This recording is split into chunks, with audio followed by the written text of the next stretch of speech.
This is Python's Paradise. This is your host, Greg Gilbert, aka the Python Hyena, straight out of Fredericton, New Brunswick, Canada. And folks, today we're going to kick ass here on April the 19th, 2023, because, speaking of which, I saw Kick Ass in theaters when that came out and saw the sequel as well. And I have one of the actors from the film on the show with me today, folks.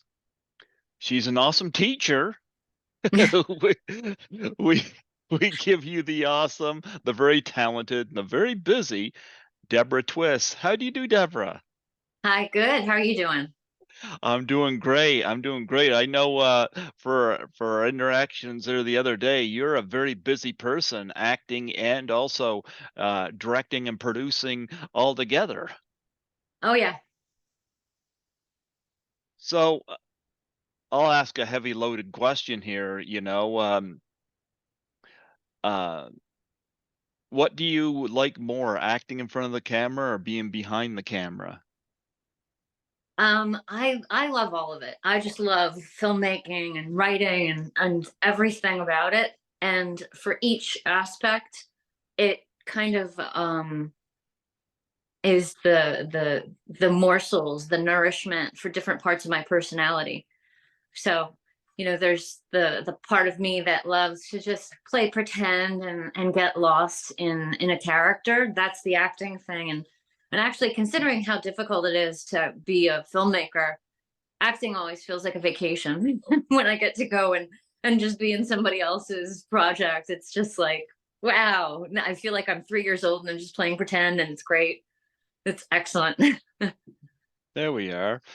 Well, before we dive into your career deeper, I'd like to get some of your background and what led you to get into the arts.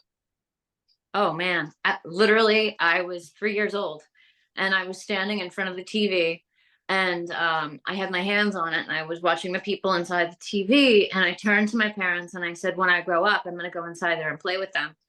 And my parents laughed and they said, well, you can't get inside the TV. And I said, well, why can't I?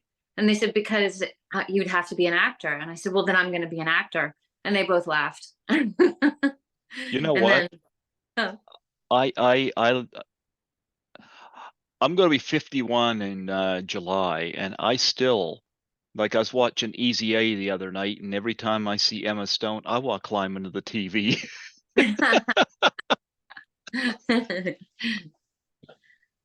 and see what makes that woman tick. But but yeah, it that does kind of get your imagination going watching. I was a TV person growing up as well, and movies, and I still love going to the movies. Um, do you have any particular genre that you're drawn to? Thrillers. Thrillers. Yep, thrillers and yeah, that's my absolute favorite. I mean, that's as a filmmaker, that's what I specialize in. I mean, I just made a erotic thriller that I shot last spring that's coming out this coming May called Sapiosexual. And yeah, it's a thriller. It's my favorite. I think it's the most interesting character studies that could be done inside a film like that. And it's fun. It's awesome. What can you tell us about that film right now? Ooh, it's really it's a very spicy film. Hmm. And actually what I wanted to do, because after the whole pandemic and I had some crazy things happen during the pandemic where I was working with this group of people and they were trying to raise a couple $1 million, and when that all fell apart, I thought, okay, I just need to like come back to origins here. Like what makes a great story? And it's like a great story is about the script and about great acting. And you can do something really amazing in one location. Look at Reservoir Dogs. So or look at anything that John Cassavetes did. Everything was all about the acting, and the locations were just a side note. And at the time he was shooting on 16 millimeter film, So, I thought, okay, let's go back and let's think what was like the happiest, easiest time as far as my own filmmaking career. And it was when that Dogma 95 trend was happening. And, it was all about like, you just got to get your movie made. And, it's all about the acting and abiding by these rules, having as little, only the most necessary practical light, and letting the actors do all the things they want to do, explore, and really like dive into creativity. And so this sapiosexual was more of a experiment, first of all, to see like how could we do a movie for ultra low budget, ultra low budget, one location primarily, three actors, and have a complete, it's a con artist movie. That's what it is. And it's about these people that play these mind games with each other until finally they're able to take each other down. It's interesting you mentioned locations.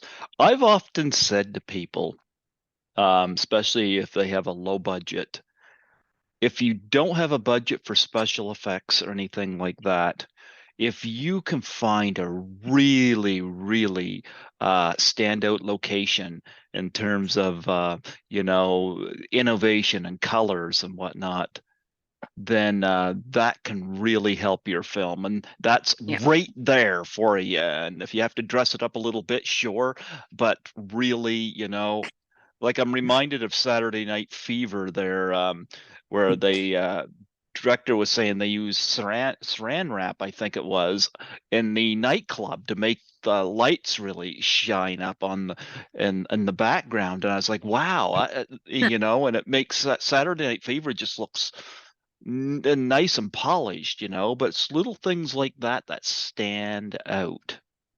Yeah, yeah, totally. Hmm. Absolutely. And, but the thing is, it's always about, in the end, the acting. Like it doesn't matter what location you're in or anything like that. If you've got a shitty script and shitty actors, you don't have a movie. Even Hmm. if like you've spent $10 million on locations and, the best cameras, the best cinematographer in the world, if you've got all the most creative elements, the core elements, not up to snuff, it's just not going to work. That's I know. amazing. I know you have a kitty. I have a kitty. Yes, and he's so funny. He loves when I do. I've got a lot of cats and dogs. I rescue and I foster a lot, and then I end up with all the foster fails. So this one here, let me pick him up. He really wants to be on camera, There you which is go. so. Mine hates it, but I get him on here whenever you get so close. Look at that. That nice But kitty. it's the thing with this guy. When I got him, I agreed to foster him. He was a tiny kitten with very, very, very infected eyes. Hmm. And I just fell in love with his picture. And I was like, oh, well, I could take care of him. And, put all the ointment on his eyes. And I was doing it 4 or 5 times a day. And when he was 4 months old, the rescue took him. Yes, I'm talking about you. To have him neutered. And when the vet saw his eyes, they said, there was no way anybody could have possibly treated the infection because it got in there when he was just a couple weeks old. And relax, sweetheart, it's okay. And so they had to take both his eyes out the same time that they neutered him. And then when they brought him back to me, they said, um, when he recovers from his neutering and his double enucleation, we'll find a home for him. And I said, you took all his balls, his eyeballs, and his like manly balls, and then you're gonna like take him and put him somewhere else? No, this is my cat. Yeah, well, he looks happy. Oh my God, he's so funny, and he just loves him. He loves Zoom. I don't know what it is about him. He's trying to be a parrot now. He wants on your shoulder. Yeah, he's such a sweet, cuddly man. It's really amazing. I have a tuxedo cat. I think he's curled up over there asleep, but Aw. if he gets over here close, I'll put him on camera here. Yeah. Cool. Yeah, I love my kitty. Yeah, animals are the best. I adore them so much. There you go. Um, let's talk a bit about Kick-Ass. Now, I saw that in the theater when it came out. It was a nice breath of fresh air. I gotta say, with Kick-Ass, that was the film I really became a fan of Chloe Grace Moretz, and I still Yeah. follow her. But man, and I remember watching Kick-Ass 2, and I was like, when they had that a Russian woman on there, I was like, I want to see Hit Girl fight her. And I got my wish. I got my wish. But I'm a big Chloe Grace Moretz fan ever since Kick-Ass, and I still follow her, and she's come a long way. you Oh But yeah. I just remember sitting there in the theater. It's like you got um Aaron's kind of standing back there waiting to do his thing, and Hit Girl's going in there and she's doing a lot of heavy lifting stuff there. And I'm Yeah. like, wow, you know. I'm a big Chloe fan, and I know your scenes weren't directly with her in that film, but I would want to know if you had any um contact with her in that film. Did you meet her? No, I didn't. I met Lindsay and of course Aaron, and Hmm. I adore him. He's great. And all Uh-huh. the other guys that were in my classroom who were, kind of like the teen idols of the indie film circuit at the time. And that was really cool. I think Aaron Johnson's amazing. He was so Yeah. much fun to work with, and I absolutely loved Vaughn, the director. He was fabulous. It was a great set too. They were really cool, and Well, it was a lot of fun. It was a lot of fun. you got to be, of course, the teacher, and t talk about landing that role. Was it a standard edition? Yeah, yeah, totally. Zoe Rotter was the New York casting director, and she was working with oh, I forget the name of the woman, this wonderful, very well-known casting director in London. And most of their shoot was done in England, and then they came to Toronto. Toronto's where they filmed all the high school stuff. So I had to go to Canada when I got it. But yeah, I did the auditions, and I just funny enough, like I lived the life kind of like a child because of all my animals and my kids and everything else. But I always end up getting these crazy sexy roles, which is just hilarious to me because I am like just a jeans and sneakers kind of girl, and playing with my animals, hanging out outside, going for runs. Like I'm so not like a girly girl. I maybe it's like because that's in me that the sexy roles are easy to do. I don't know. It's just I find it very funny. I find it really, really funny. It's funny you mentioned Toronto. I live in New Brunswick. I just did a job interview, virtual job interview in Toronto, because Ah, cool. I work at the hospital here as well, the housekeepers, and I love Toronto. I actually had an actress invite me to my first convention in 2017, and to assist her at a horror film convention, and I couldn't say no to that, and I fell in love with Toronto, and so I applied at the Toronto General Hospital, and I may have a job there coming up there in the second half of the year, hopefully. So, Nice. That's great. Congratulations. Hope it works yeah, for you. yeah. Well, I'm nervous about that possible move, but the same token, every time I'm in Toronto, feel like I belong there. Yeah. Yeah, Yeah, it's a great. yeah, I love it there. Yeah. But yeah, you got to play the high school teacher, of course, and uh, kick-asses. I'll call Aaron Johnson's character Little Fantasy. Talk about shooting the scene where you're getting sexy. Oh, it was funny because the guys and this is just such an interesting thing. I worked as a topless dancer in the 90s. That's Hmm. how I paid for a lot of the movies I was making and everything. So and then I worked in some films in France and things like that. Hmm. So I have no qualm about nudity or anything. But you get a bunch of guys on set and they're always like nervous. And so I find it really funny. Like they were so ridiculously respectful, and immediately with like robes and this and that. I'm like, guys, it's just a bra. It's really not a big deal. It's like being, in a bikini on the beach. But it was just a really fun set, and the guys were really cool. And when I had to go through wardrobe, it was funny because they needed the director, of course, to approve the wardrobe. And he had Aaron Johnson come in to like also consult on the wardrobe. And because they originally had me in this really pretty wrap dress, and they thought it was definitely too sexy for the teacher. So that's when they changed me to the other thing. And they put that cross on me too, which I thought was just hilarious. Talk about Aaron Johnson. Of course, he is kick-ass, who, Yeah. of course, lands that premise of the movie. I love that question he asked.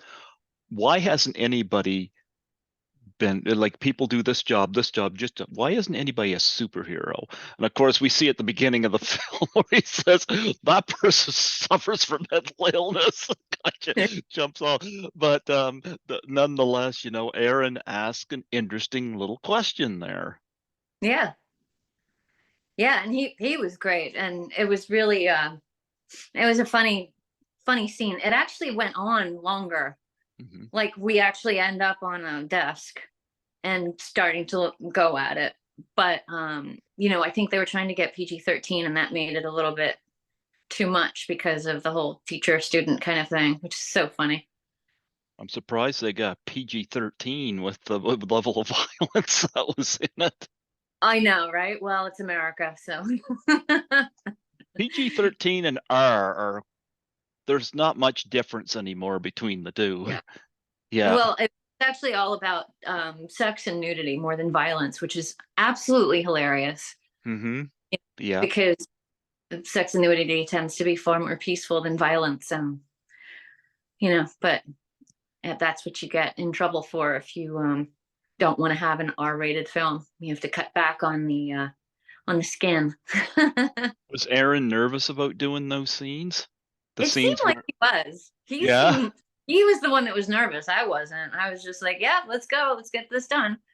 And he was like kick-ass. He was very much like kick-ass. But I mean, he could have been. It was probably just acting, I'm sure.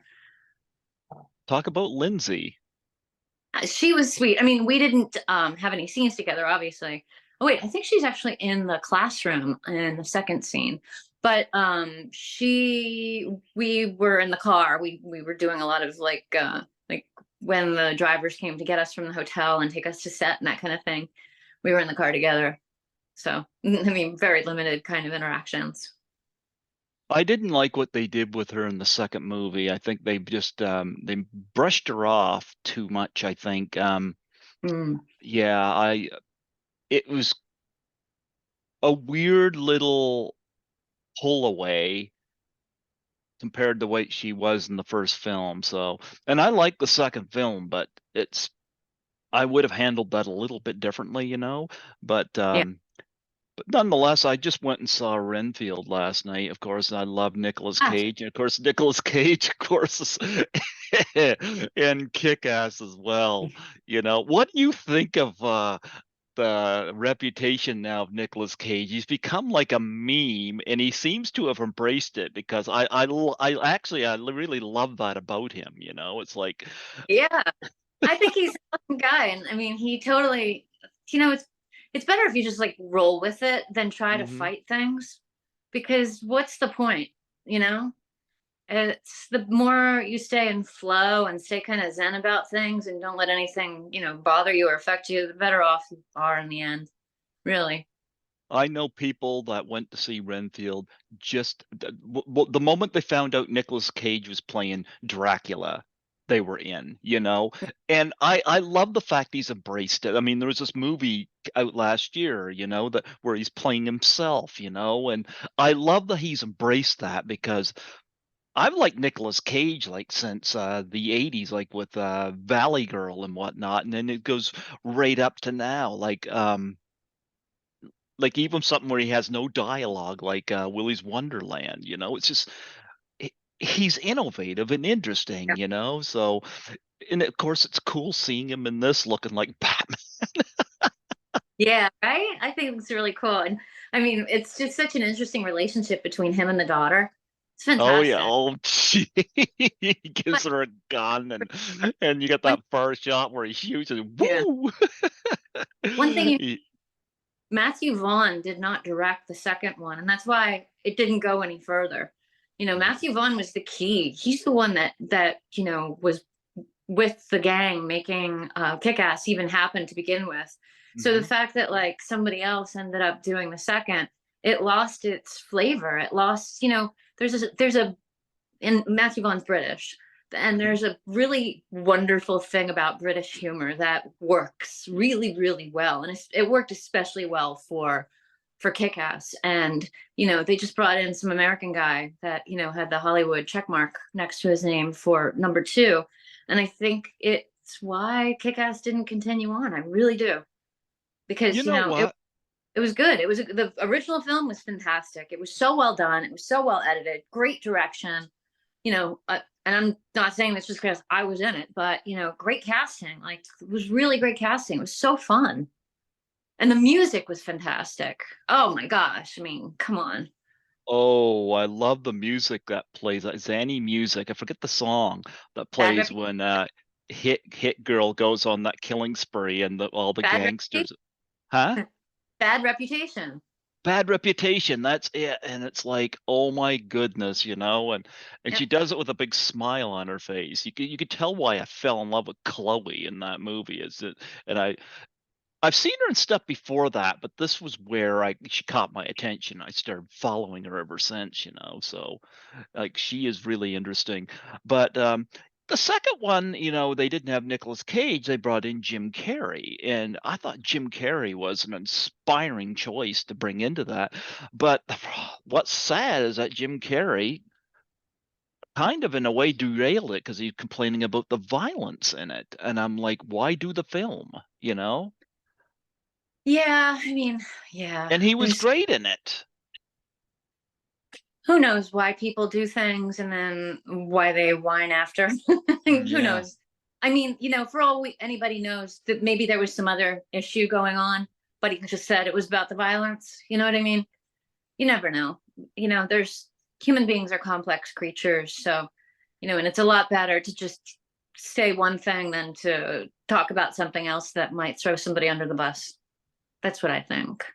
But I do agree with you. Matthew Vaughn did a Mm. terrific job. He really caught Yeah. the spirit of this movie, and I wouldn't mind seeing them do another one, but I guess we'll see uh, what happens. But Kick-Ass, did you expect it to do as well as it did? Mm, well, one of the executive producers was Brad Pitt. And when I saw that on the breakdown, I kind of knew that this was going to not just be something that, was straight to HBO or something like that. So, I mean, I just, and then when I met Matthew Vaughn and I saw what it was like with working with Aaron Johnson, I mean, I just knew that they had something really cool and magical going. And I had a feeling that it was gonna work, and it was gonna work really well, because it was just such a great concept. And really, when I saw the guys that were in the classroom, the I knew all of them from the different things that they've been in prior. So I was like, there's no way this can't hit. There's just no way. Hmm. Yeah, well, like I said, I saw this in theaters.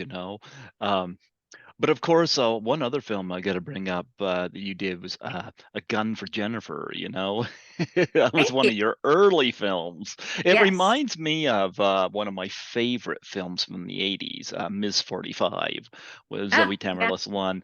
Yeah, I've done some interviews from that, and Zoe, of course, no longer with us, unfortunately, but I've had her widow on the show 5 times in tribute to her, and he sent me some stuff of hers, which was really cool. And big fan of Zoe and love that film. And Gun for Jennifer, of course, is one of those female vigilante movies. And I think Miss 45 was better than Death Wish. For me personally. So talk about that. Of course, that was an early film for you. Talk about working Yeah. on that. Well, it's so funny. We just got done the Blu-ray. is actually coming out of that in July through Vinegar Syndrome. They Mm-hmm. take old cult films and re-release them. And so they went back to the original 16 millimeter negative and did a fresh scan, 4K scan off that negative. So it's going to look better than even the prints that we had, that we, went to all the festivals with. And that film is a direct inspiration from the time that when I first started dancing to support being an actor. Um, and the crazy things that would come out of some of the men's mouths. And I just had this fantasy that, after hours, me and the other girls turned into vigilantes, and we'd run around the city and have revenge upon men that were abusive and bad. Aw, kitty. It's a Skittles. Hi, Skittles? Skittles. You was a big kitty on here earlier, kitty. Skittles? Yeah, Skittles is like, Jay, you're using me for hits. You're exploiting me. Look at her beautiful red hair. Look at that kitty. See that? She Oh. got beautiful red hair. Kitty says, stop changing the subject. You're exploiting me for hits, likes, and views. You're exploiting me. I said, I have to exploit you. You're staying here for free. You don't even clean the apartment. You lazy kitty. That is Skittles. He's a rescue too. Aw, Yeah, he's my buddy. that's Yeah. sweet. But yeah, Gun for Jennifer, early film for you. And wow, Blu-ray coming out in July, huh? Yep. And we just got done doing the behind the scenes making of documentary. It's a 45-minute documentary that's going to be on the Blu-ray for the extras. And so I got a bunch of our actors that were in the film to come and do interviews and talk about being in the movie and all that kind of stuff. So it's pretty cool, really fun. I'm looking forward to that finally happening. I mean, it came out in Germany Hmm. in, I think it was like 2007 on DVD. And then it was doing pretty well too. And it was on German Amazon and all this other stuff. And then there was a crazy rash of violence that was happening in Munich. And these guys that had robbed a bunch of stores and hurt a bunch of people, their place was busted into by the cops, and the cops found all these drugs and everything and 3 DVDs of A Gun for Jennifer. So A Gun for Jennifer was banned then in Germany because they tried to pretend like, somehow the violence of that film inspired these guys. It's like, no, I think it's the other way around, that these guys were already bad guys, and then I they love just it how films get blamed. so You stupid. know what's funny? In 1971, A Clockwork Orange, Dirty Harry, and Straw Dogs, they were all banned in various places in the world. But yet, 30 years later, in 2001, Freddy Got Fingered got an R rating instead of an NC-17. How that happened, I'll never know. And it didn't Hmm. get banned anywhere. Think of that. Crazy. Yeah, I mean, Yeah. it's about times and all that kind of stuff, but still, it's human beings are so complex and strange, and everyone's always looking for someone or something to blame for whatever, instead of just realizing, like, some people are bad eggs, some situations are bad, some people are Hmm. good, some things are great, whatever. It's, I don't know, people just don't seem to like think very deeply about things. Everyone just reacts. Now, there's a few films there I haven't seen, but I want to ask you about them to whet my appetite, like Choose, for example. Oh, that's a little short Oh, by it's a this guy, Rob. short? Mhm. Okay. Yeah.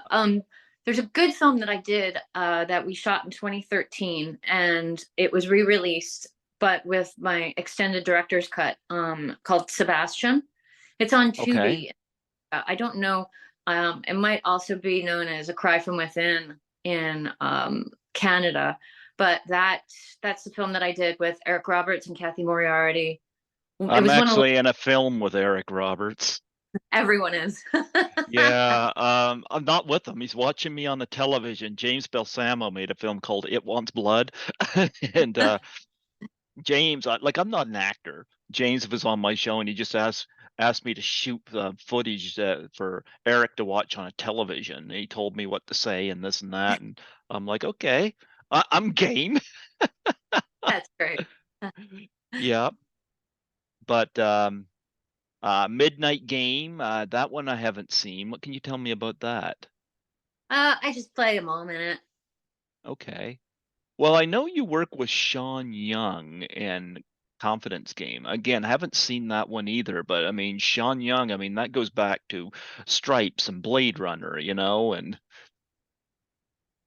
Yeah, she's amazing and she's Mhm. great and she's so much fun to have on set and we're friends and anything negative that anybody's ever said about her, I honestly don't know where it ever came from because I've had Mhm. nothing but wonderful interactions with this woman and I've known her now for 10 years. So it's so frustrating sometimes to me to hear, the rumors that people have about people and then actually, Well, I'm I always dealing with go, it now. I'm dealing with it now at work, so I get it. I get it. But I've yeah, always liked Sean Young personally, and she's yep, amazing yep. and a really smart woman, really cool, very really strong. I mean, she's just really, I just adore her. hmm Well, anytime I think of people on all sides of the camera, I always think of people like Clint Eastwood or Woody Allen or people like that just seem to be everywhere. And of course, you've acted, you've directed, you've produced, you've written. Do you have a favorite out of the bunch? I really don't. I love each one. Hmm I love each thing, but I mean, it's kind of like saying, which of my I've got 11 dogs. Which of my dogs do I like the best? And I'm like, I love this one for this. I love that one for that. And I love this one for walking really far. I love this one for cuddling in the bed.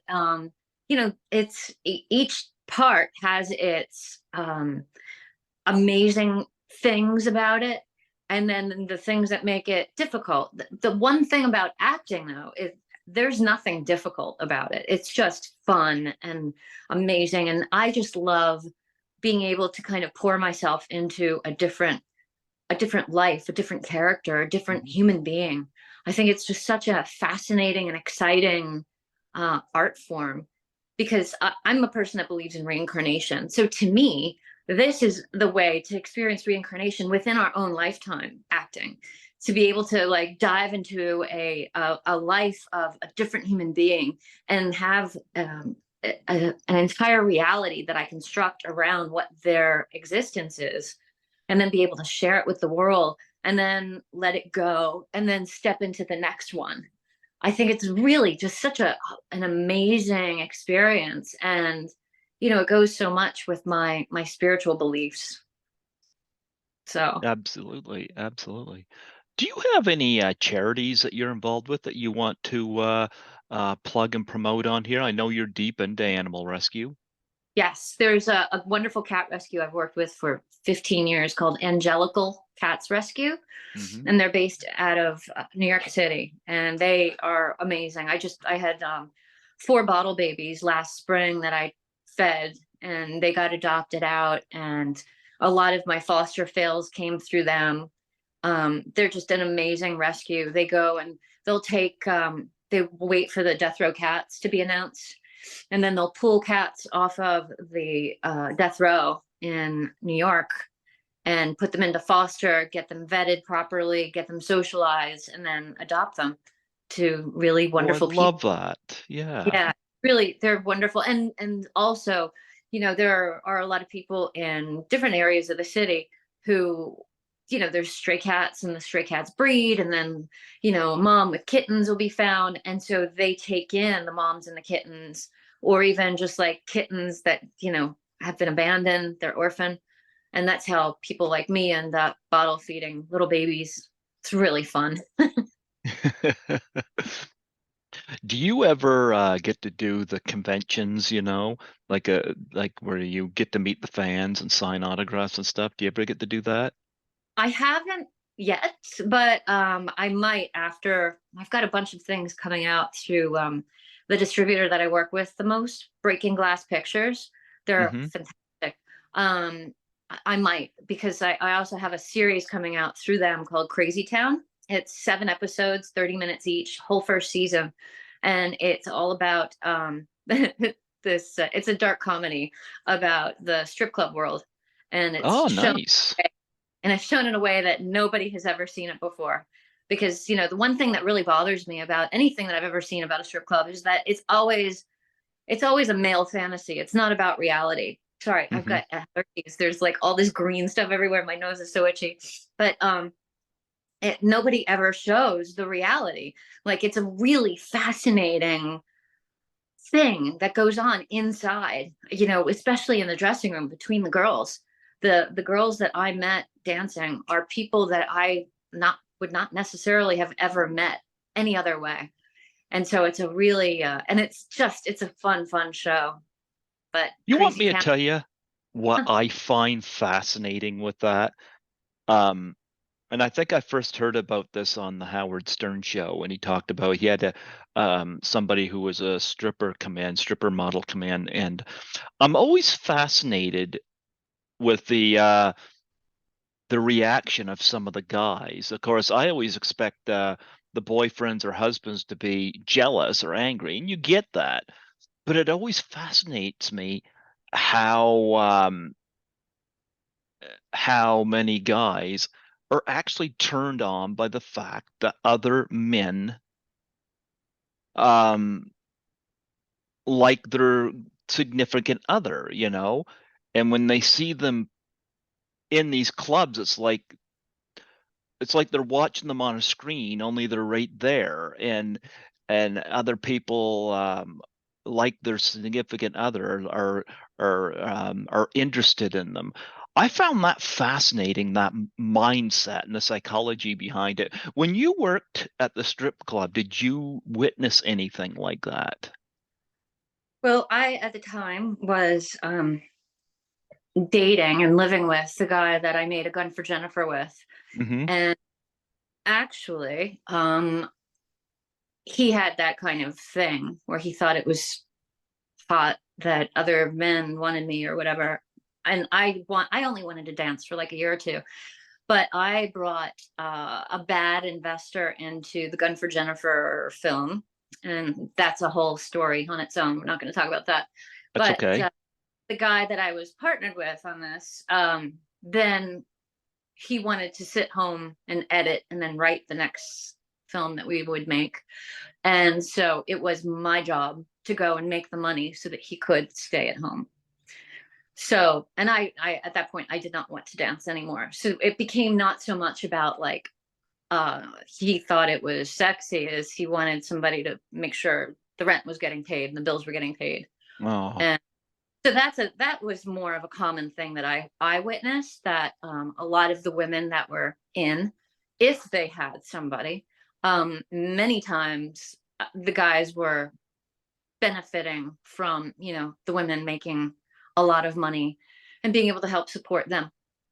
Of course, there oh. was the typical girl who had the rock star wannabe boyfriend and stuff like that, or just, a guy who was in between jobs.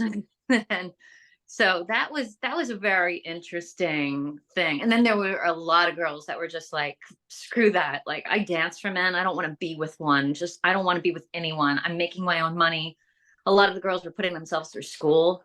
Um, a lot of really strong women were dancers. And I found that I became much stronger being a dancer, because it's one of the things that gave me the power and the voice to stand up and say, wait a minute, I want to write things on my own. I want to direct on my own. I want to be on my own. I don't want to have to support somebody else. If you want to go get a job and then we both contribute, that's great. But I'm not gonna like, continue using my pits and ass to like feed you. It's just, that's like where we draw the line. And so Hmm. I guess it was 95, I wanted out, and I Hmm. didn't actually get out of that relationship until 2001. And so it was 6 7 years of really wanting to leave and not dance anymore. And so that was a big chunk of time that I found myself getting more and more empowered. And I don't regret dancing at all. I think had I not gone through that and become friends with really strong women who knew how to stand up for themselves, uh, who knows where I may have ended up as far as relationships go. But yeah, that was a fascinating experience. And I was in my 20s. So, that was a great way to learn a lot of lessons really fast. Um, what is the name of this film you got coming up again that's about the environment of strip clubs and whatnot? It's called Crazytown, and it's a series. Oh, a It's series. Okay, I all thought for you had a film. no Okay. season, 7 episodes, 30 minutes each, and that should be coming out probably like June or July. And Sapiosexual is coming out on all platforms May 15th. Okay, I gotta look into that because I find that very fascinating. Yeah, absolutely, absolutely. Do you have anything else you want to plug and promote on here?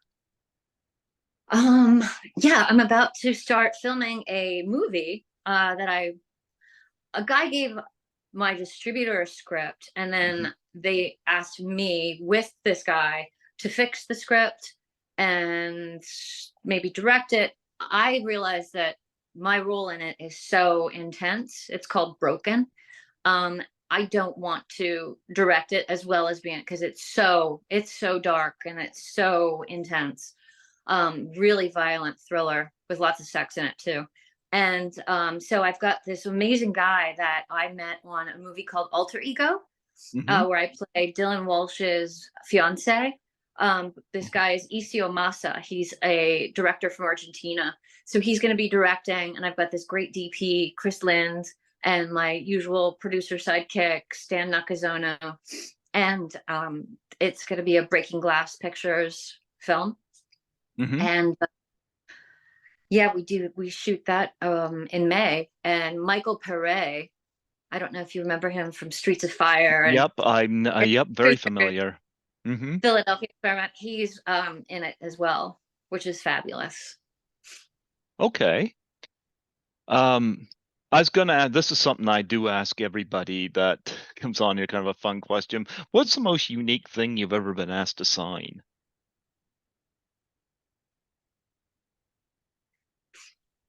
Uh, Clothing.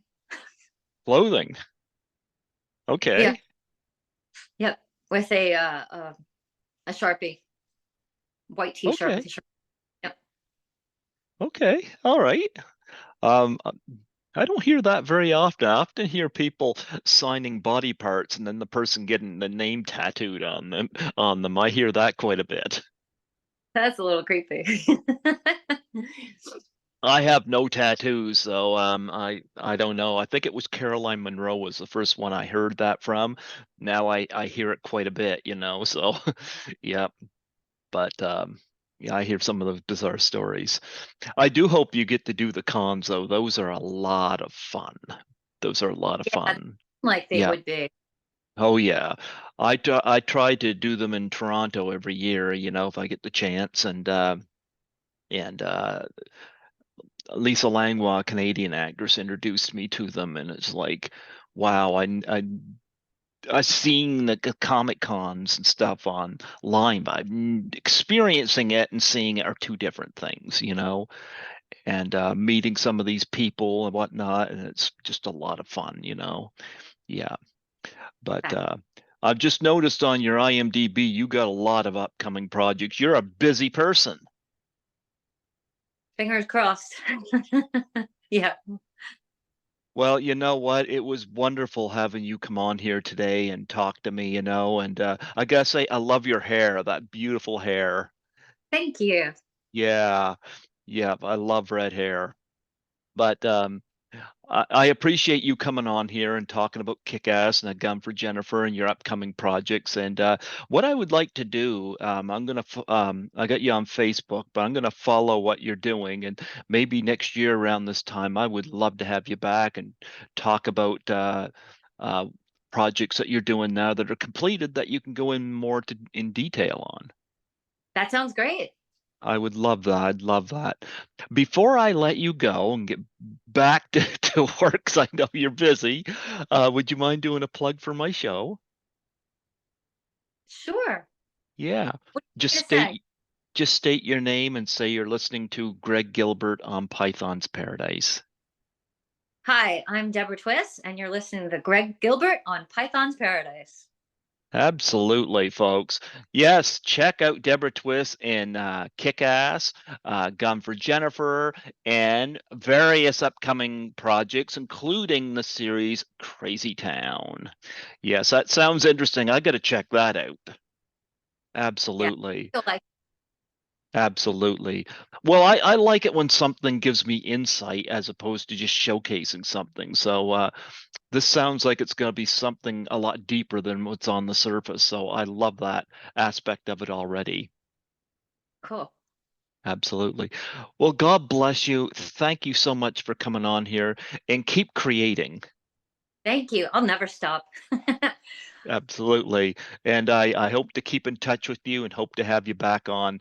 I'm going to put you on next year's roster. I'd love to have you back. Sounds great, Greg. Thank you. Have a great day. You too. Take care. Thanks. Bye Bye. bye. Bye bye.